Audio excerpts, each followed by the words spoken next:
Hello lovely friends, this is Gina. Welcome to the Rebookery channel.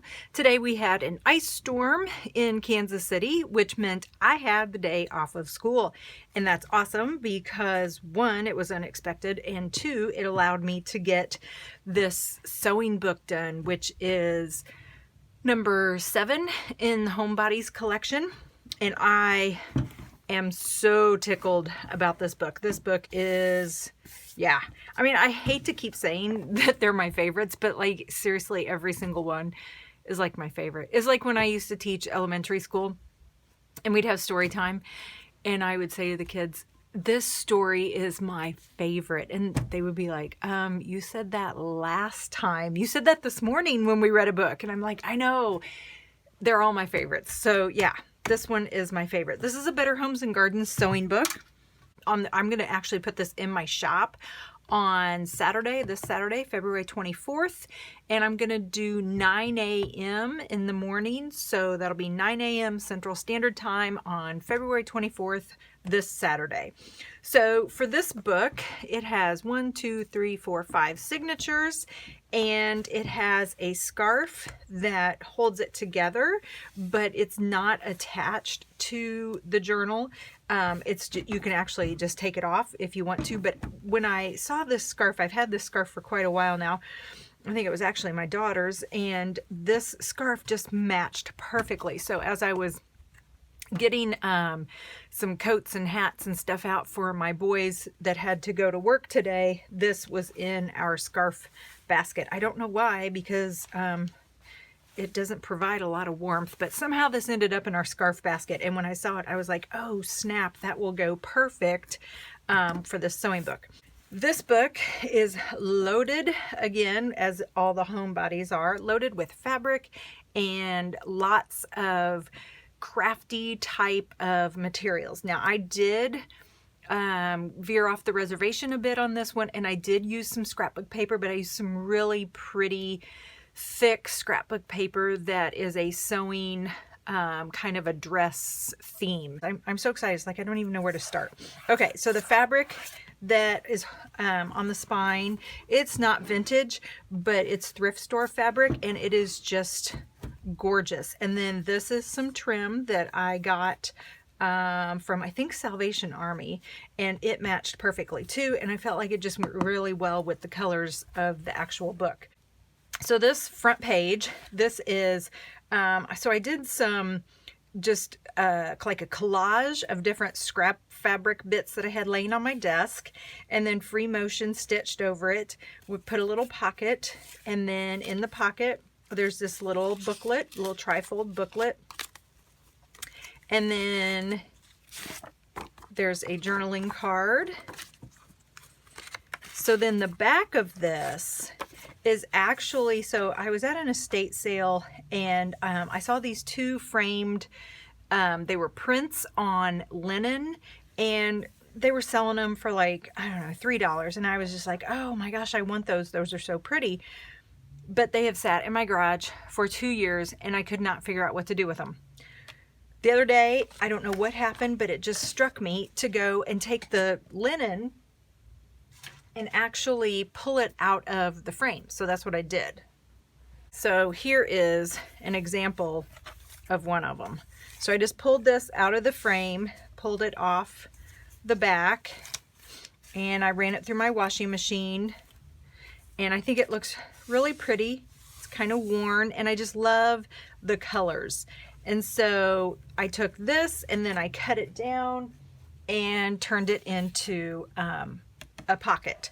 So there's the back side of my free motion stitching, and then this is a transparency, so you can see the back side of this. And then here's a little journaling card that tucks into that pocket. So some ledger paper.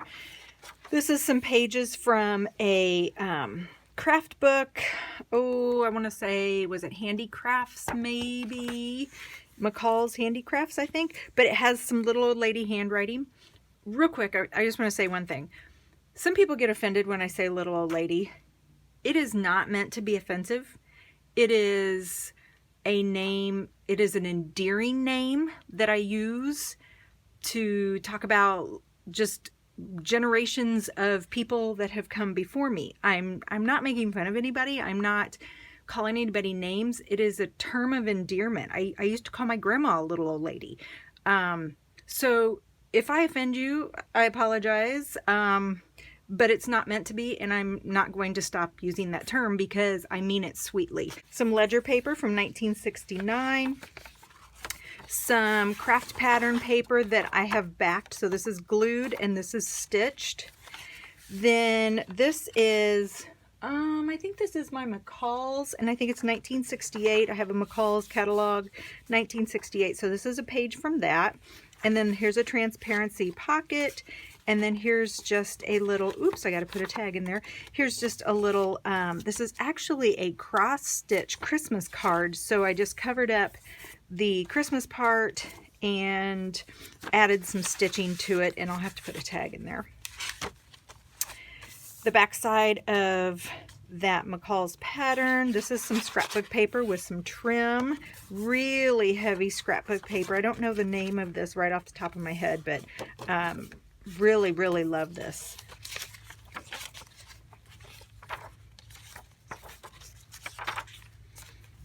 And then here's the last of the signature of that first signature. So this is a piece of wallpaper, and then it's just got some pattern tissue, and it tucks into that little pocket. So this is the second signature.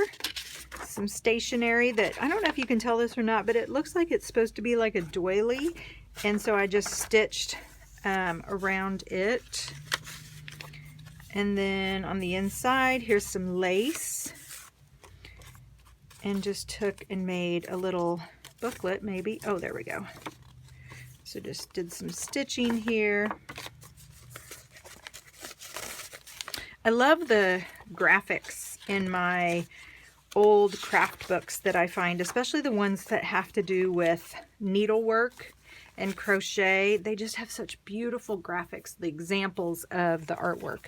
So this is a pattern envelope, and as with most pattern envelopes that are old, they're falling apart. So I stitched around the whole thing and then just created a pocket, and then inside I just took a security envelope, dismantled it, added some embellishments to it, and then it just tucks in that pocket. And so this is from some of my calico circles. So this is a piece of cardstock, and what I did on this was I cut out a square, and then I put some tulle on over the square, and then made a little pocket and tucked in a safety pin with some beads, a buckle, a couple buttons, and so it kind of jingles. Some more of that scrapbook paper.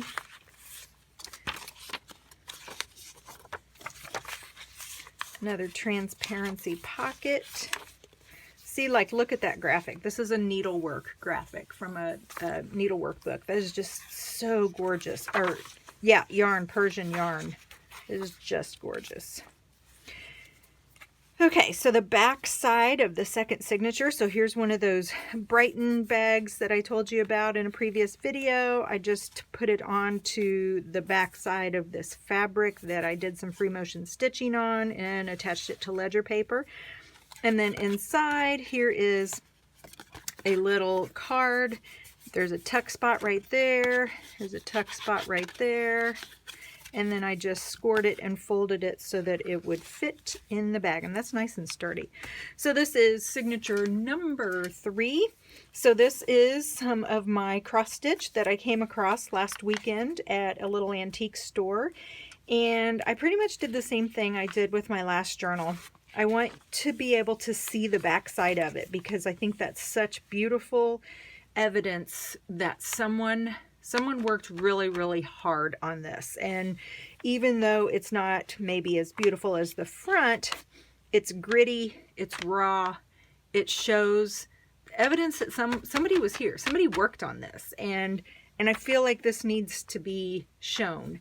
So if I'm going to take these remnants and I'm going to use them, I feel like I need to use them and show the whole part. So I'm going to show the front, and I'm going to try to show the back also. So this is a transparency.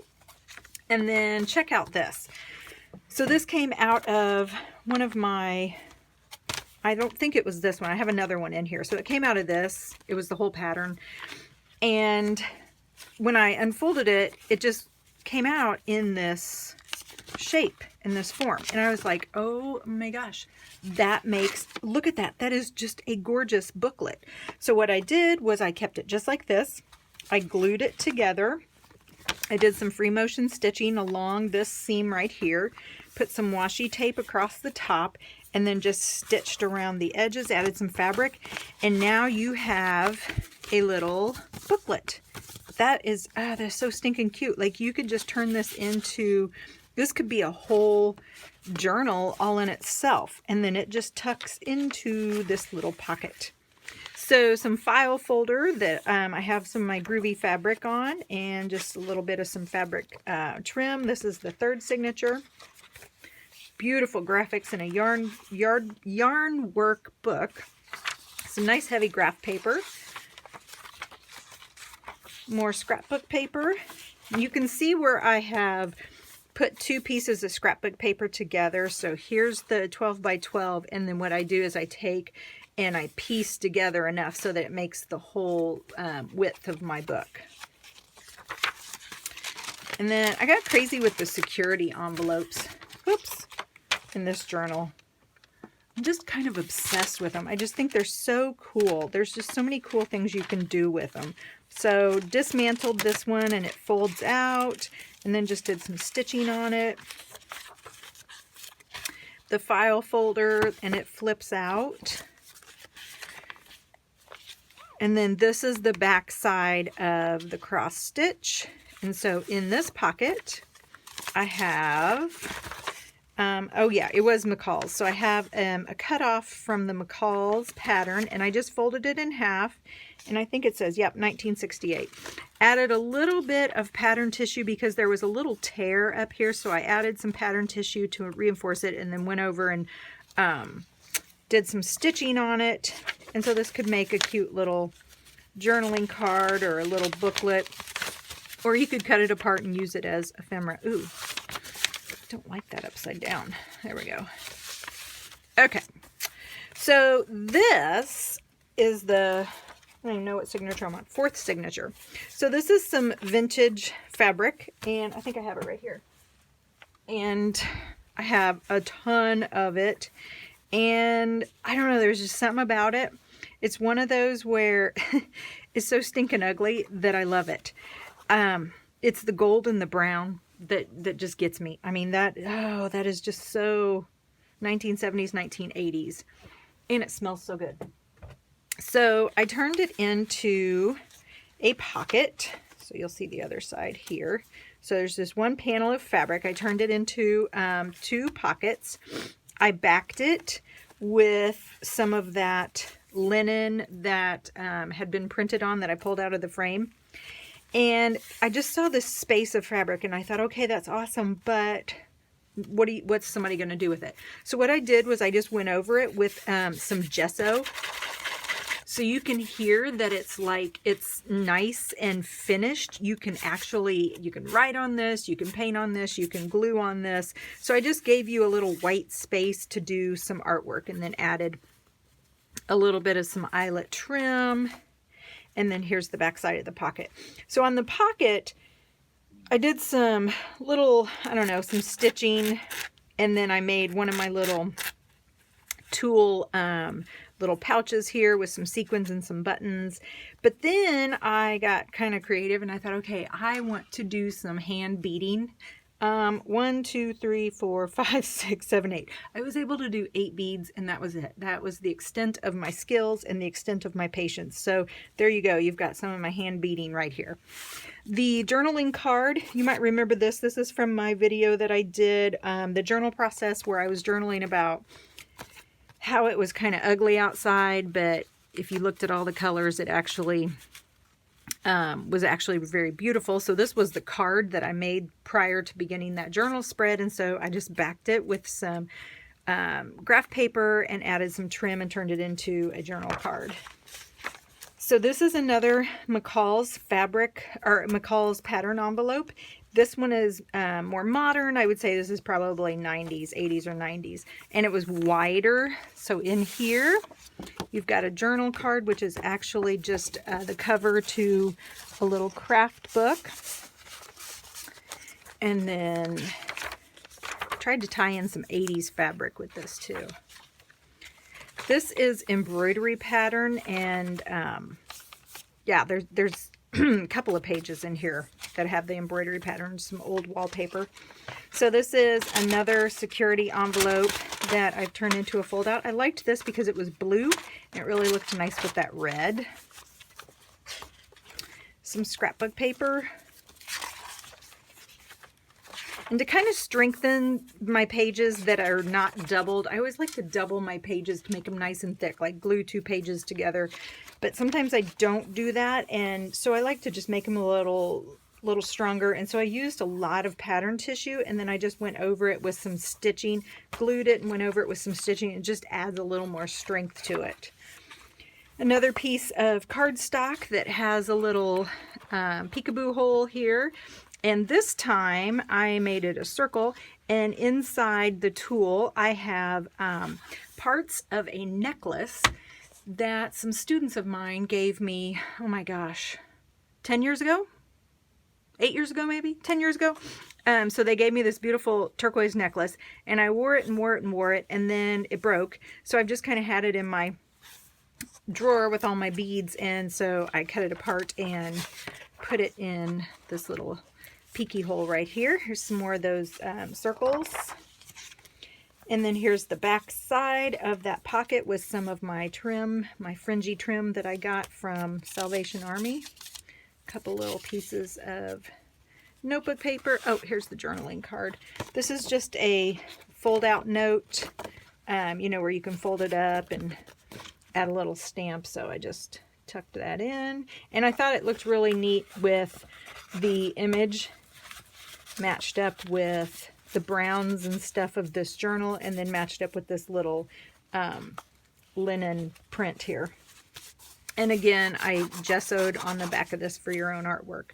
So this is one of my fabric samples pockets. I've made these before. I have a whole stash of these, and I made them into pockets, and they're just a pain in the rear to add to journals because they're just so thick and they're hard to sew through. And so this was the signature I had so much trouble with, but lots of texture here. So you've got some fabric, some tapestry type fabric, really nice and thick. You've got an old sweater of mine, some trim, and then a little journaling card that I've just added some fabric to. And then it tucks in, and you can see there's the back of the fabric. And then this is beautiful. It's like a chenille maybe. Oh my gosh, it is just so fun to just touch that. And then some embroidery patterns again. And another security envelope fold out. And that takes us to the last page, where this is the back side of that fabric sample. And in here I have this cute little booklet. This is a stitching sampler, I guess directions, and then just put some fabric on it. And then this is a journaling card that I just played around and put some paint and stuff on. I think that might even be crayon. And then just stitched it together and made it into a little pocket. And then it just tucks into this little pocket. Yeah, and there you go. And then, ooh, look at that fabric right there. That's kind of cool. It's just so unexpected, but yet it goes with it. So there you go, my friends. This is Homebodies number 7. And it's a Better Homes and Gardens sewing book. And I love it, love it, love it. And I hope it finds a happy forever home. I will be listing this in my Etsy shop on Saturday, February 24th at 9 a.m. in the morning. And I hope you guys have a good rest of the week. I hope you stay safe and healthy. And I really would like to get another snow day. That would be awesome. Have a great day, guys. Be creative. Bye.